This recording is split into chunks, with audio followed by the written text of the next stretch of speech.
everybody, Ellie here for WhoCulture, and oh my god, the poor Ood sphere. Has anyone checked on the Ood lately? Are they okay? What an episode. I think I've said that after pretty much every episode, but what an episode, what a finale. So without further ado, let's get straight into the ups and downs for Empire of Death.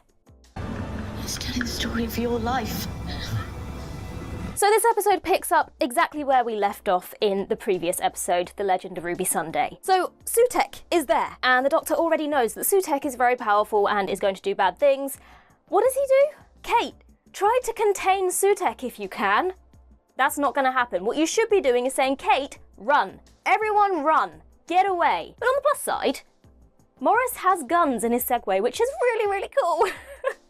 I thought it was ridiculous but funny at the same time, and of course they do. I mean, Shirley had guns in her wheelchair. Why would Morris not have guns in his Segway? I mean, it was great. I enjoyed it. It was fun. Anyway, my first up for this episode. Basically, we have Doctor Who Infinity War. Everyone is turning to dust and dying. The whole universe is turning to dust and dying. It felt very familiar, but I really felt it. When Kate kind of stood to attention and said goodbye, I was really feeling it. I was like, oh no, not Kate, I love Kate.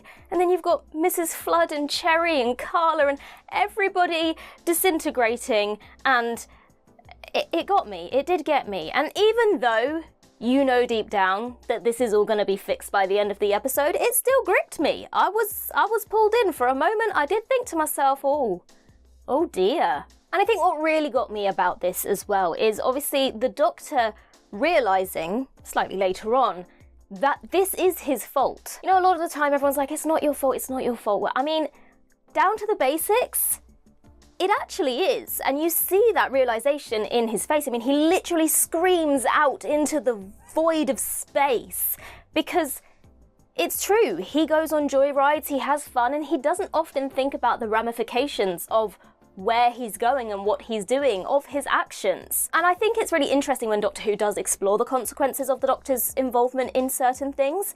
You know, if you think about The Long Game and how the Doctor's presence there then influenced later stories, and I think that's very interesting. Now, obviously, he didn't know, so wasn't intentional, but it is one of those ones where it goes, well, yeah, fundamentally, kind of is your fault. But also, on that note, another up for the episode is the entire explanation of how Sutekh has been clinging to the TARDIS for all this time. He really has been playing the long game and waiting for the right moment. That is top-tier villainy. Listening, taking information, learning of Susan and using that to lure the Doctor. It also makes you think about the history of the show in an entirely different way. So you think about all the times the TARDIS has landed in various places, now with the added knowledge that Sutekh was also in all those places. On the other hand, you then realise that Sutekh had to listen to all the 10 rows cringiness, and he might have just, I'm surprised he didn't just fling himself off the TARDIS there and then, let's be honest. He must have been like, come on, you two. Seriously.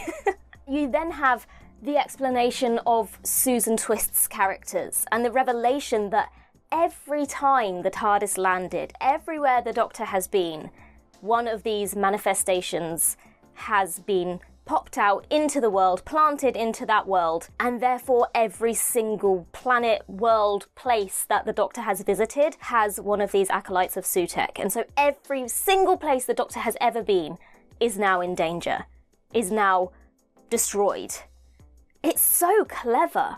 Taken up quite often in television programmes and in Doctor Who. I'm sure it's happened plenty of times in Doctor Who. The villain wins at whatever point, and we very quickly jump to the solution, the hero saving the day. Now, obviously, when you've got 45 minutes, you need to get the plot moving. But what I really liked about this episode is that Sutekh won. And we stuck with that for quite some time. We didn't immediately jump to the Doctor saving the day. We had a moment of stillness where we saw the impact of this realization on the Doctor. We saw his rage.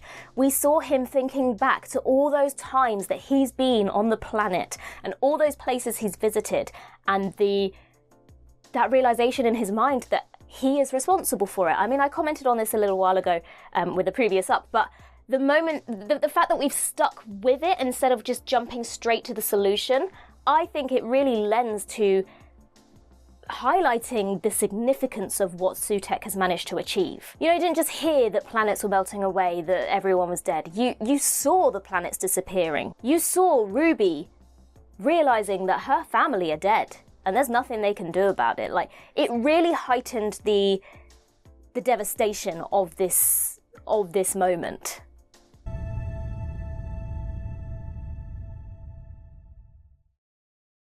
Of course, within that memory TARDIS scene, we have mentions of the Ood Sphere, we have mentions of Skaro and the Daleks, not to mention the memory TARDIS in and of itself.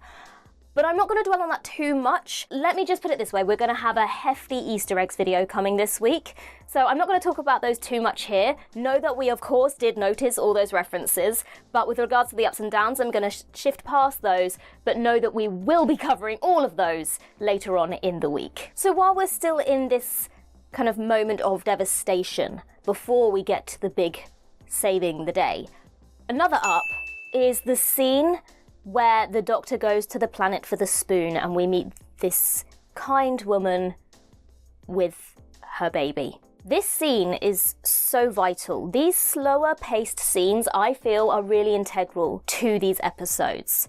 The slower paced moments amongst the fast-paced action and tension and high stakes, these are the moments that are A, really great for character building, but also they are what grip you emotionally as an audience. They allow you to breathe for a moment and to really take in the severity of what's happened. You're not being pulled this way and that way trying to follow someone running down a corridor and spurting out technobabble. It's much quieter, it's much more still, the more human side of this tragedy. I mean, that moment where she realizes that her daughter actually died, that was heartbreaking. That really got me. And it really highlights how evil Sutekh is, that he manipulated this death wave. He is so perverse that he will make it so that a child dies before their mother and forces a mother to watch their child die first and know that they will be dying next, but to have to almost die twice by witnessing their child die first. I mean, Sutekh is so evil. It was chilling. It really was. And I think some people didn't like this scene. What's the point of it? The point of it is to really highlight to you how devastating this destruction is. Let's not skip past it and get straight to the solution. Let's sit with it for a moment. Look at what's happening here. I thought it was so powerful. But not least of all, this scene also served as another bait and switch. We're getting to the point where we need to get answers and find a solution. And who do we find? We find a woman and a baby. A mysterious woman and a baby. Our minds immediately go to, here we go, but now we're finding out who Ruby is. Is this Ruby's mother? Is Ruby in that bassinet down there? And for a moment it did get me. I thought, here we go, we've got some answers here. But of course it wasn't. That's not what it was about at all. And Russell T Davies is so clever at stringing us along just enough and then going, fooled you. I really had it in this scene. Thought we were getting answers. Turns out we were, but not the ones we were looking for. I will admit for a moment I did wonder if this planet was going to be revealed as a planet we were familiar with and just didn't recognise, maybe Gallifrey. Obviously the spoon did give hints of Hellbent and Peter Capaldi having his spoon. I wouldn't have been surprised if that had been the case, but I also wasn't mad that it wasn't any planet we were familiar with. I don't think that was the point of the scene.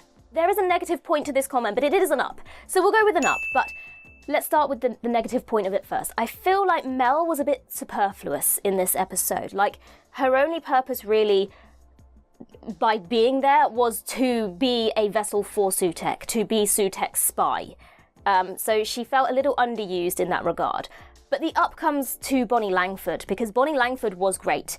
With the little she was given, she absolutely gave. The moment of nostalgia when she walked into the memory TARDIS, that kind of silent fear when she starts to hear Sutekh's voice in her head, and even when she then becomes the evil acolyte version of Mel, Bonnie Langford was really, really great with what she had to work with. So although I feel like Mel herself maybe could have been given a little bit more to do, a little bit more importance than just being there to then be important later as Sutekh's puppet. I wanted a little bit more from Mel as opposed to Sutekh's puppet, but I think that Bonnie Langford overall was really, really great in this episode, and I wrote immediately up for Bonnie Langford.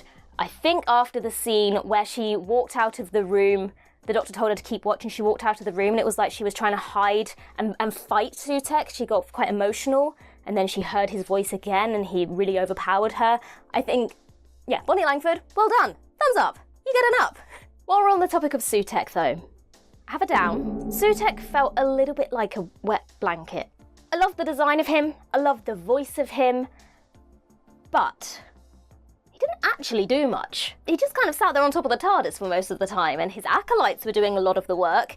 He himself, not really doing much actually. You bring this character back, and you have this great revelation of Sutek's return last week, but you didn't do enough with him. I mean, they tie the rope around his neck and he doesn't even try really to break himself free. I don't know, I feel like for this all-powerful being, although I guess the point is that he's powerful without needing to do anything. He's achieved all of this and sat on top of the TARDIS the whole time, so I guess in some ways that is a good thing. I just think in terms of bigging up this great return, I wanted to see a little bit more from Sutek himself. Maybe some sort of floating above the earth and witnessing his empire or the destruction of this world in some way.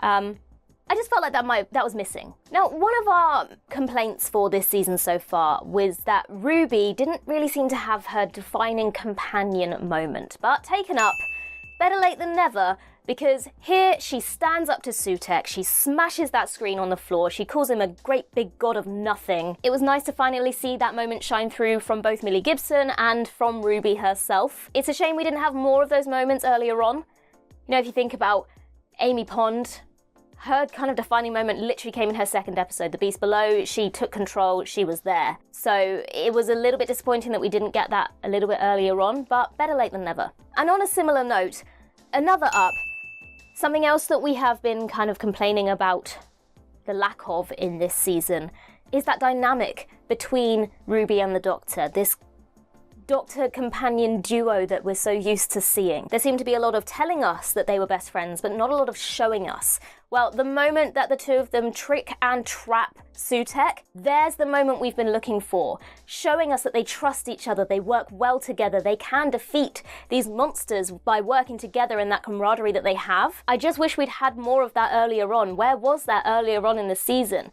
We had a whole episode where they weren't even with each other, and yet we're supposed to believe they're best friends. This is what we mean when we want to see that dynamic between these two characters, the relationship. We want to see it. Don't tell us it's there, show us it's there. That's the whole point of television. Show, don't tell. So yes, again, better late than never. This is what we've been looking for. Now, as for Sutek, I just commented that he seemed like a little bit of a wet blanket, but taken up for the way that Sutek was defeated. I mean, this is Russell T Davies. Of course, the solution was take the dog for a walk. I mean, why did we not see that coming?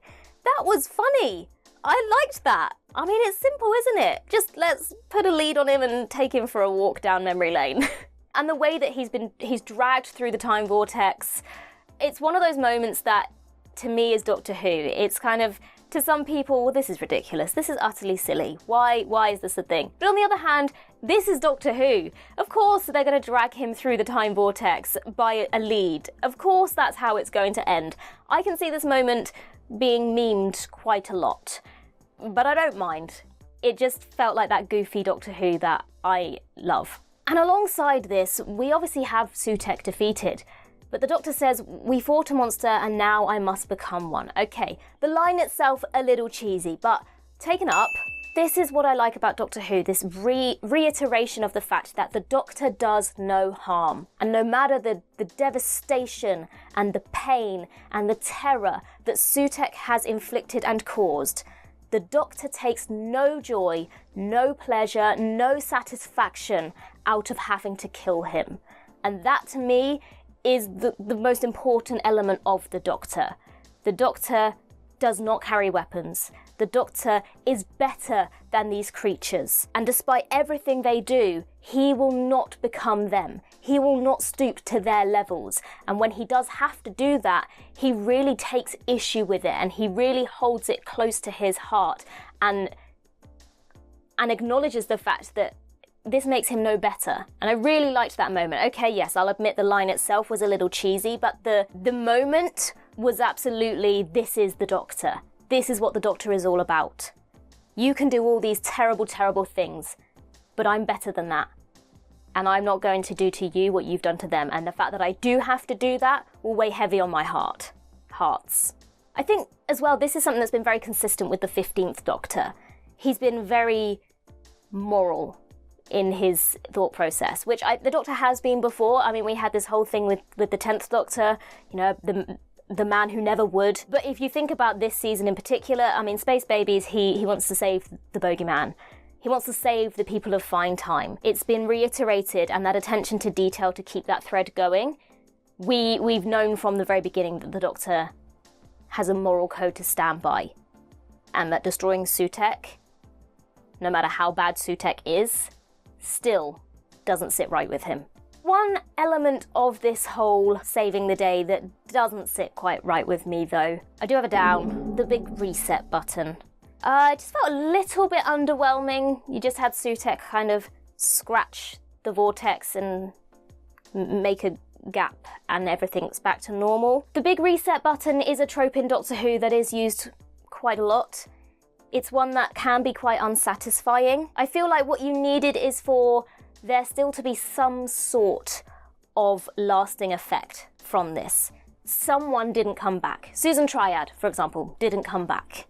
Or Chidozi, somebody, there's got to be some lasting impact to kind of remind people that this did happen. I don't know what that might be. Let me know, what do you think it should have been? Sometimes the big reset, while necessary, can feel a little bit unsatisfying because it just kind of erases everything that just happened, and it's kind of like, maybe someone should have remained dead, just to hammer home the fact that this did happen and this was awful. And not everyone survived it. This was a very Moffat ending. Everybody lives. Everyone lives. Chidozi, you're back, man. The woman with the baby, lovely. You live. Everyone lives. Literally everyone. Except for Sutekh. But who knows? Sutekh might be back next season. I hope not, but who knows? So everyone is back. We see everyone. D-Dust come back to life. This up, it's a funny one, I will admit. As I was watching the episode and they all came back to life, they de-dusted, and Colonel Sexy went over and offered his hand to help Kate up, and I said to myself, I said out loud actually, in fact I wrote it in my notes, is it weird to ship Kate and Colonel Sexy? Is that a weird thing to do? Taken up, I ship it, I'm there for it, I wish you all the best. Go on, Kate. Go on, Kate. Now, obviously, I just said that maybe Susan Triad shouldn't have come back to life, but poor old Susan Triad, Susan Twist's many characters, they've been through enough. It was nice that she managed to survive that, and she's still a really lovely person. And, of course, if this rumoured unit spin-off is coming, fairly certain that we know who will be appearing there. But by far, one of the best moments in this scene, in fact maybe even in the entire episode, is the moment where she says, I'll make the tea. And Colonel Sexy pops his head in there and he goes, did you make this tea? Yeah, I did. Don't make the tea. Also, how British. The whole world just got turned to dust and everyone's just come back to life. How British, they're all just sitting around with a cup of tea. I love it. Cup of tea solves everything. So then we get the answer that we've all been waiting for, of who is Ruby's mother. This revelation for me gets an up and a down, because I think there are two ways you can look at it. On first watch, this could end up being a very underwhelming reveal. That Ruby's mother is just an ordinary woman. She's of no significance other than to Ruby. She's not some alien being, she's not some past companion or mysterious creature. She's just an ordinary woman, and I think there probably will be a lot of people that watch this reveal and go, is that it? How disappointing. They built this up, and that was very underwhelming, and I'm very disappointed that this is what it ended up being. On the other hand, I do think this probably was the right decision. The thing is, Russell T Davies, he knows his audience. He knows that we're all going to be sitting there speculating who the mother will be, and he uses that to his advantage. He literally takes a Doctor Who fan's nature and weaves it into the story. She's important because we thought she was. We are the ones who were digging into this character thinking she was going to be this big, important being. I mean, he literally says we invest things with significance. I think the deeper you go with this explanation, the more powerful it actually is. And also, if this character had turned out to be Susan or some past companion, I think that really would have opened a whole new can of worms and made things even more complicated and maybe been more confusing. Overall, I think this was a revelation that maybe will age well. I think on first watch it could be quite divisive. I think that initial shock of, oh, is that it? I think that will be a thing. But I also do think that the more you think about it, the more this was the right choice to go with who Ruby's mother was. Having said that, there are still some things that I feel were left unanswered. First of all, why was she dressed all mysterious and had the hood up? I mean, that just, of course, just added fuel to the big mystery fire. But I also feel like, correct me if I'm wrong, but did we actually ever get a clear explanation as to why it always snowed and why Carol of the Bells always started playing whenever Ruby remembered? I just feel like there were a couple of loose ends with regards to this whole Ruby's mother mystery that perhaps weren't tied off quite as tightly as I would have liked. I'm still left with a few questions. Then we obviously have that reunion between Ruby and her mother. This scene gets an up. I think this scene was really powerful. The thing is, this is the big reunion and mystery we've been building towards since the Church on Ruby Road. Arguably, we've been focused on this mystery more, this relationship more, than that of the one between Ruby and the Doctor. And so because we've been building towards this and the audience have been so invested in this mystery from the very beginning, the payoff is so much more powerful because we finally get to see Ruby find what she's been looking for. We get that catharsis with her. I also think it's really important and significant that Doctor Who chose to approach this whole adoption story and the end result of this adoption story with a happy ending. Because quite often, particularly within film and TV, the angle with which these stories are approached is to be as dramatic as possible. And so they usually end with confrontation or disappointment, when in reality, oftentimes, a reunion between an adoptee and their birth parents is a happy thing. And so I think it was really important and really good that they decided to approach this reunion in a positive way rather than playing it for the drama and having Ruby rejected or having Ruby not find her mother. It was nice to have that happy payoff at the end. And also the moment that the Doctor is watching through the window and you see him really feeling that. And I think there's a couple of levels to this. I mean, he's seeing that Ruby has kind of fulfilled what she was trying to. And perhaps that's the moment he realizes that she's not going to stay with me because she's got other adventures to be on now. And that kind of being happy for her but being sad for himself. But I also think this moment maybe triggered in his mind thoughts of Susan and the reunion that he's hoping to have, the potential reunion there could be if he had the courage to seek her out. Because a big point of this is that Louise says she didn't reach out to Ruby because she was scared that she would hate her. She was scared that she wouldn't accept her. And I think that is an important part of the adoption situation for many adoptees and birth parents, that it's not necessarily a case of not wanting to find each other, but being scared to find each other. And so I really liked the approach that they had for this story. And I really liked that there wasn't all of this bitterness. Carla and Cherry were really accepting of Louise. And I think, like I said, I think it's so nice to see this end in a happy way rather than being played for the drama and being a confrontation of some sort or a disappointment of some sort. Something that probably was a little bit disappointing though, and I'm afraid does get her down, was the farewell scene between Ruby and the Doctor. I didn't feel much in that scene. Now, although we did start to see a little bit more of it in this episode, the dynamic between these two characters has been rocky from the start. And so, because I haven't seen much of that bonding between the characters, I wasn't really that bothered by the fact that they were leaving each other because I didn't really feel that much of a connection to the character of Ruby.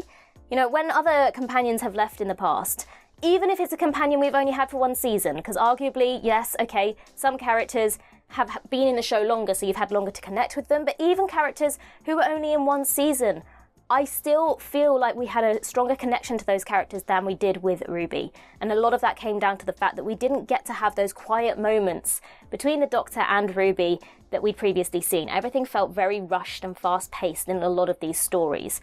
And so I didn't really feel sad at this departure. Also, we know that she's going to be involved in season 2 in some way.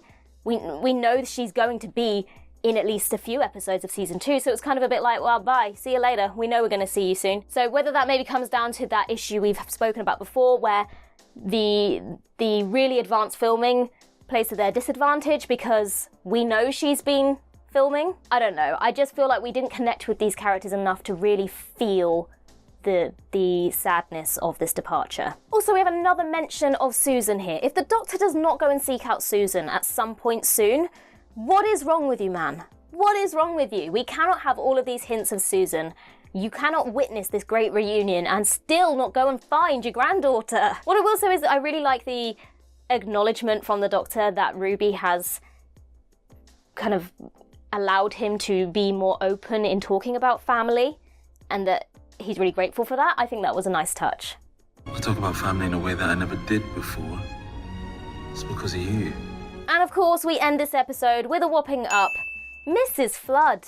She's done it again. Russell T Davies does love a cliffhanger. We love a cliffhanger, and by God, was this a good cliffhanger. I mean, Mrs. Flood standing there telling us this, almost narrating the story like it's a fairy tale. I'm so intrigued by this character. We've actually seen not very much of her, and yet I'm so gripped by her. At this point, I really couldn't tell you if she's a villain or a hero. Is she a good person or a bad person? Good guy, bad guy? Don't know. But I'm really, really excited to find out. Now, is she leaving because maybe Cherry now knows too much? What is her grand plan? Who is she? I really don't know, but I'm very excited. The way she's dressed makes me think maybe she's going to be involved with the Christmas special. She's got this big white fluffy cloak on. Very dramatic. I love it. I'm very, very excited for Christmas. So overall, I think that this was a very good episode. There were a few elements of it that perhaps were slightly underwhelming for me, a little bit disappointing. Still, moments that were very, very, very good. I really enjoyed. Oh! You know who I forgot to up? Murray Gold. Murray Gold gets an up. I'm adding it right here. Don't take this out, Danny. Murray Gold, taken up. You've stolen my heart. And, need I say more? Let us know your thoughts on this season finale in the comments down below, and stick around the channel because we'll have our Easter egg video and our spoiler discussion coming out later on this week as well. In the meantime, I've been Ellie for WhoCulture, and in the words of River Song herself, goodbye, sweeties.